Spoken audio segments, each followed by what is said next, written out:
संगम आहे, इकडं मंदिर आहे का नाही मामा?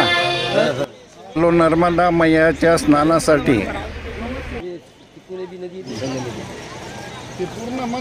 चला पटापट चला जरा. इथं काय वर आणणी आल्या नाही तुम्ही? नर्मदा मैयाच्या पुलावरून जाताना दिसणारं मंदिराचं आणि नर्मदा मैयाचं विहंगम दृश्य आपल्याला समोर दिसत आहे. दर्शनासाठी आलेले अनेक भक्त या ठिकाणी बोटिंगचा आनंद घेतात. युट्यूबवर व्हिडिओ टाकायचे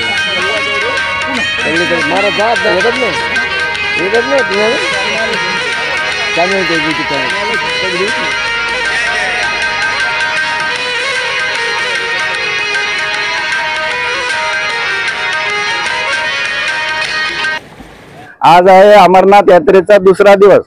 सकाळी 6 वाजता आम्ही ओंकारेश्वर या ठिकाणी पोहोचलो. या ठिकाणी आलो नर्मदा मैयावर स्नानासाठी. सर्वांचं आता या ठिकाणी स्नान झालेलं आहे मामाच्या नेतृत्वात आणि चव्हाण मामाच्या मार्गदर्शनात. तर अशा रीतीने आता इथे स्नान वगैरे झालेलं आहे सगळ्याचं. तर हे जे नर्मदा मैया आहे आणि ओंकारेश्वर जे आहे याच्या संदर्भात अशी एक दंतकथा आहे. मांधाता पर्वतावर असलेलं ओंकारेश्वराचं पुढे ओंकारेश्वराचं मंदिर आहे. तर याच्याविषयी अशी दंतकथा आहे की मांधाता राजा होता आणि या मांधाता नावाच्या राजानं या ठिकाणी अनेक वर्ष तपश्चर्या केली आणि तपश्चर्या केल्याच्या नंतर महादेव प्रसन्न झाले. प्रसन्न झाल्याच्या नंतर त्यांनी महादेवांनी सांगितलं की वरदान मागा. तर त्यांनी वरदान हे मागितलं की तुम्ही या भागातील परिसरातील जनतेसाठी जनतेच्या म्हणजे कल्याणासाठी तुम्ही याच ठिकाणी निवास करावा.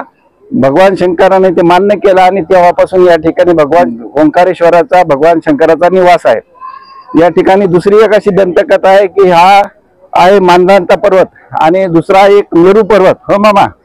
तर मेरू पर्वत मोठा होता तर तो या मांधाता पर्वताला तू काय लहान आहे म्हणून असा हिनवत होता. आणि हिनवत असताना मग मांधाता पर्वताला राग आला की आपल्याला हा हिनवत आहे की तू फार लहान आहे, तू फार लहान आहे. मग मांधाता पर्वतानं या ठिकाणी भगवान शंकराची पुन्हा आराधना केली, तपश्चर्या केली आणि मग महादेव जेव्हा प्रसन्न झाले तेव्हा मांधाता पर्वतानं मागितलं की मेरू पर्वत मला हिनवत असतो की तू फार लहान आहे, तू फार लहान आहे, म्हणून माझं महत्व वाढावं म्हणून तुम्ही या ठिकाणी जर निवास केला तर माझं महत्व वाढेल. आणि मग ते मान्य केलं.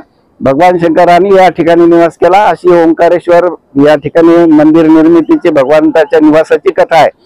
असं सांगितलं जातं की भगवान शंकर आणि पार्वती कुठेही फिरत असले तरी रात्रीच्या वेळेस निवासाला या ठिकाणी येतात आणि इथल्या मंदिरामध्ये रात्री जे खेळाचे फाशी असतात ते टाकून ठेवले जातात आणि सकाळी जेव्हा मंदिर उघडलं जातं त्यावेळेस ते फाशे इतरत्र विस्कटलेले दिसतात.